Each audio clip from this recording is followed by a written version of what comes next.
విహారీతో సహస్ర ఇలా అంటూ ఉంటుంది. ఏంటి బావా, నువ్వు డోర్ దాకా వెళ్ళి డోర్ వేసి బయటికి వెళ్లకుండా మళ్ళీ లోపలికి వచ్చావు అని అంటూ సహస్ర అంటే, విహారీ లేదు, సిగ్నల్ సరిగ్గా లేదు, అందుకే లోపలికి వచ్చాను అంటే, అదేంటి బావా, మన ఇంట్లో సిగ్నల్స్ బయటే కదా ఎక్కువ ఉంటాయి, మరి లోపలికి ఎందుకు వస్తున్నావు సిగ్నల్స్ కోసం అని సహస్ర అంటే, విహారీ కంగారు పడుతూ, అది నా ఫోన్కి ఈ రూమ్లోనే ఎక్కువ సిగ్నల్స్ వస్తాయి, బయట రావు అని విహారీ చెప్తే, ఓ అవునా బావా, అయితే నువ్వు ఇప్పుడు బయటికి వెళ్ళవా అని అంటూ సహస్ర అడగగానే విహారీ టెన్షన్ పడుతూ చూస్తూ, లేదు అని అంటాడు. నాకు ఒక మెయిల్ వచ్చేది ఉంది, దానికోసం వెయిట్ చేస్తున్నాను అని వెళ్ళి ల్యాప్టాప్ ముందు కూర్చుంటాడు విహారీ. అది చూసి సహస్ర నవ్వుకుంటూ, నువ్వు ఇలాగే ఉండాలి బావా, గదిలో నుంచి బయటికి రాకూడదు, గదిలోనే ఉండాలి, నువ్వు బయటికి వస్తే నేను అసలు ఊరుకోను, వచ్చినా వాళ్ళు చూస్తారనే భయంతో నువ్వు బయటికి రాలేవు, ఆ తర్వాత మనం చక్కగా వెళ్ళిపోవచ్చు అమెరికాకి అని అనుకుంటూ ఉంటుంది. ఆ తర్వాత ఇంకా లక్ష్మి ఏమో కిచెన్లో వంట చేస్తూ ఉంటుంది. అప్పుడే వాళ్ళ అమ్మ అక్కడికి వస్తుంది. వచ్చేసి అమ్మ అని చెప్పి పిలుస్తుంది. లక్ష్మి ఒక్కసారిగా చాలా టెన్షన్ పడుతూ ఉంటుంది. అదేంటి అని అంటూ, అయ్యి అమ్మాయి ఏంటి పలకట్లేదు అని అంటూ చూస్తూ ఉంటే అప్పుడే పండు అక్కడికి వచ్చేస్తాడు. పండు వచ్చి ఇలా సడన్గా చూసి, ఏంటమ్మా ఏమైంది అని అంటే, అది నేను మా ఆయనకి కాఫీ తీసుకెళ్దామని వచ్చాను బాబు అని అంటే, అవునా, నేను తీసుకొస్తాను, మీరు వెళ్ళండి అమ్మ కాఫీ అని పండు అంటే, పర్వాలేదులే బాబు నేను తీసుకుంటాను అంటే, వద్దమ్మా నేను ఇస్తాను కదా అని అంటాడు. అలా అనేసరికి సరే పద అనేసి ఇంకా పండు కాఫీ తెస్తానంటే ఇలా వెళ్ళపోయి మళ్ళీ వెనక్కి వస్తూ లక్ష్మి దగ్గరగా వస్తూ ఉంటుంది. సడన్గా లక్ష్మిని చూసి దగ్గరగా వస్తూ ఉంటే వసుధ మళ్ళీ అడ్డుగా వస్తుంది. అప్పుడే వసుధ ఇలా అంటుంది, ఏమైందమ్మా, కాఫీ నేను పంపిస్తాను మీరు వెళ్ళండి అని అంటే, ఆ అమ్మాయి ఎందుకు పలకలేదు అంటే, తను కొత్త వాళ్ళతో సరిగ్గా మాట్లాడదు అని పండు అంటే, ఓ అవునా అని అంటూ సరేలేండి అనేసి అక్కడి నుంచి వెళ్ళిపోతుంది. ఆ తర్వాత లక్ష్మిని చూసి వసుధ అలాగే పండు ఇద్దరు దగ్గరికి వస్తారు. వసుధ అంటుంది, లక్ష్మి మీ అమ్మ వెళ్ళిపోయింది అంటే, లక్ష్మి బాధగా వెనక్కి తిరిగి చూసి ఏడుస్తూ ఉంటుంది. ఏంటి లక్ష్మి బాధపడకు అని అంటే, బాధపడకుండా ఎలా ఉండాలమ్మా, అమ్మ నాన్నని దగ్గర పెట్టుకొని అమ్మ నాన్నకి దూరంగా ఉన్నట్టుగా ఇలా దొంగలాగా దాక్కోవాల్సి వస్తుంది అని అంటూ చెప్పగానే ఇక అప్పుడే బాధపడుతూ, నువ్వు బాధపడొద్దు లక్ష్మి, ఏం కాదులే, అంతా మన మంచికే అని అంటూ చెప్తే సరే అని చెప్పేసి వాళ్ళు అలా మాట్లాడుకుంటారు. ఆ తర్వాత ఉదయాన్నే న్యూస్ పేపర్ వస్తుంది. న్యూస్ పేపర్ వస్తే న్యూస్ పేపర్ దగ్గరికి తీసుకోవటానికి ఆదికేశవులు పైనుంచి కిందకి వస్తారు.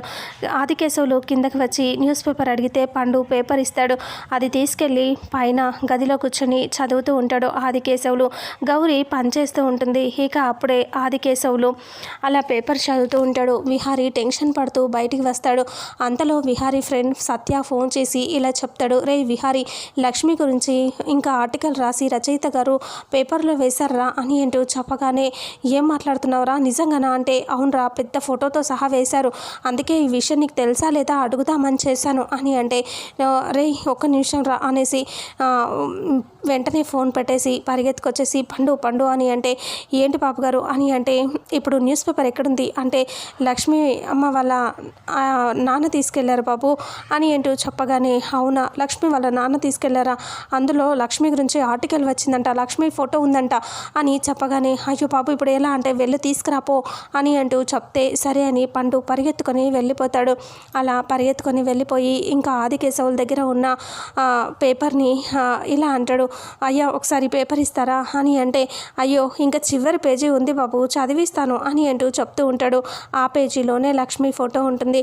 అది కాదు, ఇది కావాలి పేపర్ అర్జెంటుగా అని పండు అంటే, లేదు బాబు ఇది చదివిస్తానులే, చివరి పేజీ ఉంది కదా అంటే, అయ్యో మా పద్మాక్ష అమ్మగారు అడిగారు అంటే, ఓ అమ్మో ఆవిడ, తీసుకెళ్ళు బాబు తీసుకెళ్ళు అని పేపర్ని ఇచ్చేస్తాడు. పేపర్ తీసుకొని బయటికి వచ్చేస్తాడు పండు. అప్పుడే విహారీ, తెచ్చావా అంటే, తెచ్చాను బాబు గారు అంటే, అమ్మయ్య అనుకుంటూ ఉండగానే యమున వచ్చి పేపర్ తీసుకుంటుంది వాళ్ళ చేతిలో నుంచి. ఇంకా విహారీ పండుతో ఇలా అంటూ ఉంటాడు, పండు వాళ్ళ నాన్న ఈ పేపర్లో చూశాడా అంటే, లేదు బాబు చూడలేదు అని అనేసరికి అమ్మయ్య అని టెన్షన్ రిలాక్స్ అవుతూ ఉండగానే యమున లక్ష్మి ఫోటో చూసి ఒక్కసారిగా చాలా సంతోషంగా లక్ష్మి లక్ష్మి అని అంటూ అరుస్తూ ఉంటుంది. అప్పుడే పైనున్న ఆదికేశవులు, మనల్ని అంటావా అని అంటే, మనల్ని కాదు లేవయ్యా, మనల్ని కాదు, మనం వెళ్ళకపోయినా పర్వాలేదులే అనేసి అలా గౌరీ అంటుంది. సరే అని వాళ్ళు అక్కడే ఉంటారు. ఇక అప్పుడే లక్ష్మిని పిలిస్తే అందరూ వస్తారు. రాగానే ఏంటమ్మా అని అంటే ఒక్క నిమిషం ఉండు అని లోపలికి వెళ్ళి స్వీట్స్ తీసుకొచ్చి యమున స్వీట్ తినిపిస్తూ నోరు తెరు అని అంటూ స్వీట్ పెడుతుంది. ఏం ఘనకార్యం చేసిందని ఇప్పుడు స్వీట్ తినిపిస్తున్నావు అని పద్మాక్షి అంటుంది. అలా అనేసరికి ఇంకా మన రచయిత గారు లక్ష్మి గురించి ఇలా రాశారు, పేపర్లో వచ్చింది ఆర్టికల్ అని అంటూ చెప్పగానే అప్పుడే విహారీ అందరూ అలా చూస్తూ ఉంటారు. అవునా అని అంటూ చాలా సంతోషకరమైన విషయం కదా, అందుకనే ఇలా చేశాను అని అంటూ పద్మాక్షి యమున చెప్తూ ఉంటే పద్మాక్షి వాళ్ళకి కోపం వచ్చేస్తూ ఉంటుంది. అప్పుడే సరే ఇప్పుడు ఈ గొడవ అంతా ఎందుకు, టిఫిన్ చేద్దాం పదండి అని అంటే టిఫిన్ అని అంటూ ఆదికేశవులు వాళ్ళని పిలవండి అంటే అప్పుడే లక్ష్మి విహారీ టెన్షన్ పడుతూ ఉంటాడు. పండు వెళ్ళు ఆదికేశవుల్ని పిలు అని అంటూ సహస్ర అంటుంది. పద్మాక్షి సీరియస్గా ఇప్పుడు వాళ్ళు మనతో పాటు ఎందుకు తినటం, వాళ్ళు తర్వాత తింటారు, నువ్వు మనతో పాటు ఎందుకు తినిపిస్తావు అని అంటే అప్పుడే అంబిక అంటుంది. అవును సహస్ర, నీకు ఏమైనా మతిపోయిందా, ఎందుకు ఇలా బిహేవ్ చేస్తున్నావు అని అంటే నేనేం చేశాను, నేను వాళ్ళని పిలిస్తే తప్పేముంది, మన అతిథులు వాళ్ళు అని అంటూ సహస్ర అంటుంది. నేను చెప్పేది విను అని అంటే ఏంటి వినేది, వాళ్ళు కూడా మనతో పాటు తింటారు అని సహస్ర గొడవ చేస్తుంది. అప్పుడే అంబిక ఈ సహస్రకి ఏదో మతిపోయినట్టుంది, దీనికి ఇంకా ఒకటంటే ఒకటి చేస్తుంది అని అంబిక తిట్టుకుంటూ ఉంటుంది. పద్మాక్షి అంటుంది ఎందుకే వాళ్ళని ఇప్పుడు పిలవటం, వద్దు అంటే నేను పిలుస్తాను, నా అతిథులకి నేను గౌరవించాలి అని తిడుతూ పండు నువ్వు వెళ్ళి తీసుకురా అంటే సరే అని చెప్పి పండు వాళ్ళని పిలుచుకురావటానికి లోపలికి వెళ్తూ ఉంటే సరే వాళ్ళకి పంపించేసే అని అంటూ వాళ్ళు పద్మాక్షి వాళ్ళు అంటారు. వాళ్ళని పిలవద్దు అని అంటూ టిఫిన్ తీసుకెళ్ళంటే పండు టిఫిన్ తీసుకొని వెళ్తాడు. ఇలా అంటాడు ఆదికేశవులతో. అయ్యా ఇదిగో టిఫిన్ తీసుకొచ్చాను తినండి అంటే ఆదికేశవులు అంటాడు, అయ్యో మాకు సపరేట్గా ఎందుకు బాబు, ఇంత గొప్పవాళ్ళు నాకు ఇలా మర్యాదలు చేయటం ఏంటి, వద్దు అని అంటాడు. మేమే వస్తాం పద అంటే వద్దు మీరు ఇక్కడే తినండి అని పండు అంటే లేదు అలా చేయకూడదు, మీరు ఇక్కడే ఉండండి, ఉండడం వద్దు బాబు, నేను తింటాం పద అనేసి బయటికి తీసుకొని వస్తూ ఉంటే అప్పుడే లక్ష్మి వాళ్ళకి తెలియాలి వాళ్ళు వస్తున్నారని చెప్పి పండు ఆ ప్లేట్లో ఉన్న స్పూన్ని కింద పడేస్తాడు. ఆ సౌండ్కి లక్ష్మి విహారీ వెనక్కి తిరిగి చూస్తే ఇంకా ఆదికేశవులు వాళ్ళు వస్తూ ఉంటారు. అది చూసి ఒక్కసారిగా టెన్షన్ పడుతూ ఉంటుంది లక్ష్మి. విహారీ చాలా కంగారు పడుతూ ఉంటాడు. ఇద్దరికి చెమటలు పట్టేస్తూ ఉంటాయి.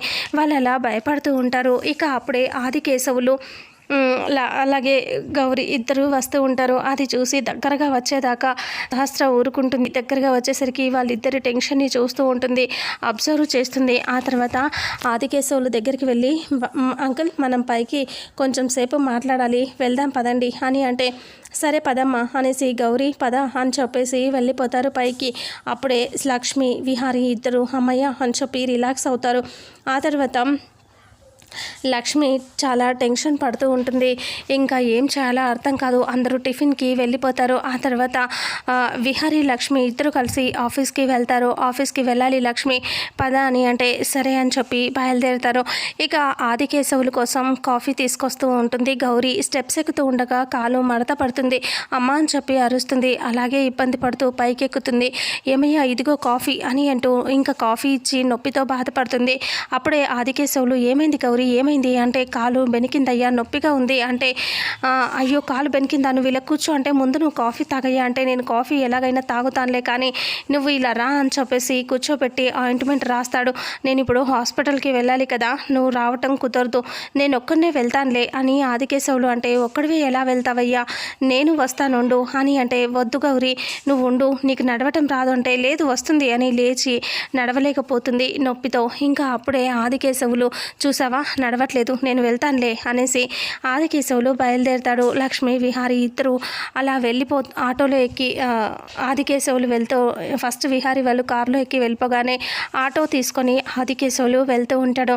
అప్పుడు లక్ష్మి బాధపడుతూ ఉంటుంది. విహారీ ఏంటి లక్ష్మి బాధపడుతున్నావా అంటే విహారీ గారు నేను మా అమ్మ నాన్న చూసేస్తే ఏం జరుగుతుందో అని చాలా కంగారుగా ఉంది విహారీ గారు అని అంటూ భయపడుతూ చెప్తూ ఉంటుంది. అప్పుడే విహారీ ఏం కాదులే లక్ష్మి అని అంటే ఒకవేళ ఒకవేళ చూస్తే ఏమవుతుంది, మా అమ్మ నాన్న దగ్గర నీ పరువు పోతుంది విహారీ గారు, మిమ్మల్ని బాధ పెడతారు అంటే అప్పుడు విహారీ అంటాడు, ఎప్పుడు నా గురించినా, నీ గురించి నువ్వు ఆలోచించుకోవా లక్ష్మి అంటే, లేదు విహారీ గారు, నా గురించి నేను ఆలోచించుకుంటున్నాను, కానీ మీ గురించి ఆలోచించాలి కదా, నా గురించి నాదేముంది, ఏం కాదు నాకు, కానీ మీకు పరువు పోకూడదు యమునమ్మ, మీరు ఎప్పుడు సంతోషంగా ఉండాలి అని లక్ష్మి అంటుంది. విహారీ ఇలా అంటాడు, నువ్వు ఇంత దాకా వచ్చాక నేను ఎందుకు ఊరుకుంటాను లక్ష్మి, నిజం తెలిస్తే తెలియని అందరి ముందు నిజాన్ని బయట పెట్టేద్దాం అని అంటూ విహారీ అంటాడు. అప్పుడు లక్ష్మి అంటుంది, వద్దు విహారీ గారు, చాలా పెద్ద సమస్య అయిపోతుంది అంటే, లేదు అలా చూస్తూ ఎన్ని రోజులు కూర్చుంటాం, నేను చెప్పేస్తాను అని విహారీ అంటాడు. ఇంకా ట్రాఫిక్లో కారు ఆగిపోతుంది. ఇంకా సిగ్నల్ పడటంతో కారు ఆపితే ఇంకా పక్కనే వచ్చి ఆదికేశవులు ఆటో ఆగుతుంది. ఇంకా అలా ఆదికేశవులు విహారీ వాళ్ళు పక్కనే ఉంటారు. విహారీ కార్ గ్లాస్ డోర్ కూడా కిందకి దింపుతాడు ఆదికేశవుల్ని చూసుకోకుండా. మరి ఈ సమయంలో ఆదికేశవులు విహారీ లక్ష్మిని ఏమైనా చూస్తారా, అసలు ఏం జరుగుతుంది అనేది రాబోయే నెక్స్ట్ ఫుల్ ఎపిసోడ్లో తెలుసుకుందాం. వీడియోని చూసిన ప్రతి ఒక్కరూ వీడియోని లైక్ చేయండి, షేర్ చేయండి, కామెంట్ చేయండి. అలాగే మన ఛానల్లో మరిన్ని అప్డేట్స్ కోసం ఛానల్ని సబ్స్క్రైబ్ చేసుకోండి. Thank you so much.